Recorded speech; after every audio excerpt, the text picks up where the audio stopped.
USS Fitzgerald collision wasn't reported for nearly an hour, Japan says.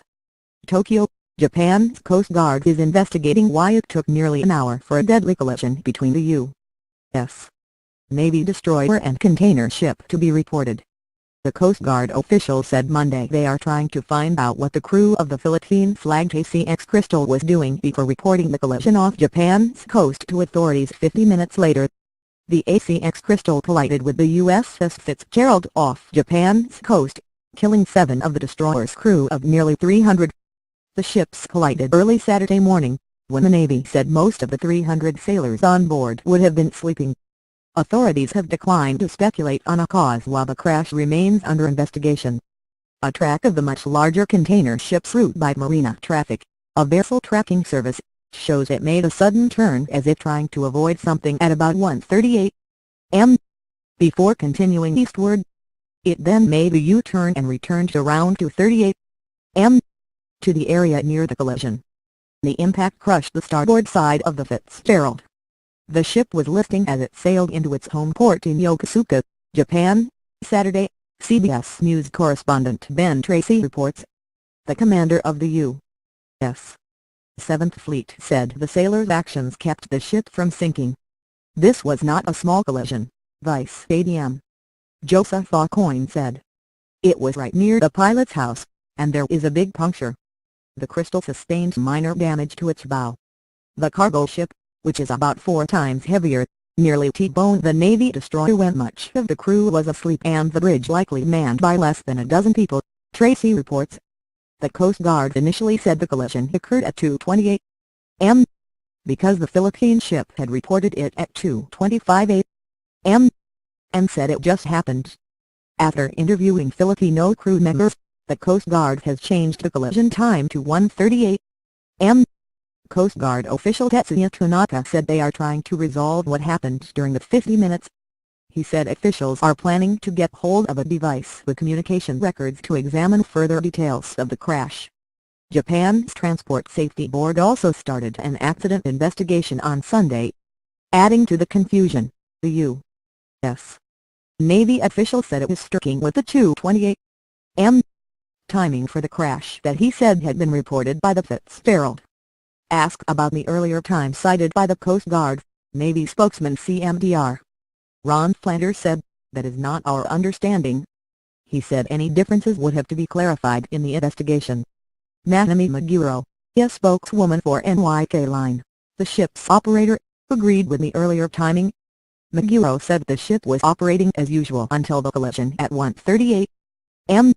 as shown on a ship tracking service that the company uses. She said the ship reported to the Coast Guard at 2:25 am. but she could not provide details about what the ship was doing for nearly an hour. Because it was in an emergency, the crew members may not have been able to place a call, she said.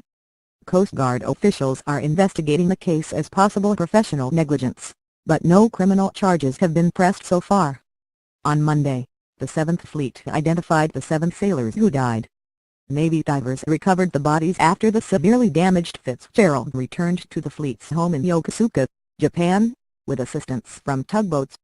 The victims were gunner's mate Seaman Dakota Alrigsby, 19, from Palmyra, Virginia, yeoman 3rd Class Shingo Alexander Douglas, 25, from San Diego, California, sonar technician 3rd Class Senjog Tradong Hyun, 25, from Oakville, Connecticut, gunner's mate 2nd Class No Hernandez, 26, from Weslaco, Texas, fire controlman 2nd Class Carlos Victor Gazan Sibayan, 23, from Chula Vista, California, personnel specialist 1st Class Xavier Halleck Martin, 24, from Haley Thorpe, Maryland, and fire controlman 1st Class Garrett Leo Ram Jr., 37, from Elyria, Ohio.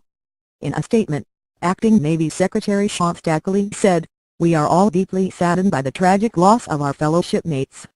As details emerge, we can all be proud of the heroic effort by the crew to tend to the needs of those injured and save the ship from further damage while returning safely to port." He thanked our Japanese allies for their swift assistance, and said the Navy will fully investigate the cause. Connecticut Gulf. Daniel Malloy ordered flags flown at half-staff there in memory of Hune. Hune's sister, Lan Hune, told WVIE-TV that the family is coping as best they can. She described her brother as selfless and said he always had the brightest smile. The mother of another sailor on the ship said her son kept diving in his flooded berth after the crash to try to save his shipmates until it began running out of air pockets, while other survivors, believing their ship was under attack, hurried to man the guns. Missing in action Sykes of Raleigh, North Carolina, told the Associated Press on Sunday that her 19-year-old son, Braden Harden, was knocked out of his bunk by the impact and water immediately began filling the berth. Sykes said her son told her that 4 men in his berth died, including those sleeping on bunks above and below him, while 3 died in the berth above his. She said she hopes her son, from Heron, Illinois, can come home to be with family as he works through what happened. You have to realize most of them are 18, 19, and 20-year-olds living with guilt. But I told him, there's a reason you're still here and make that count.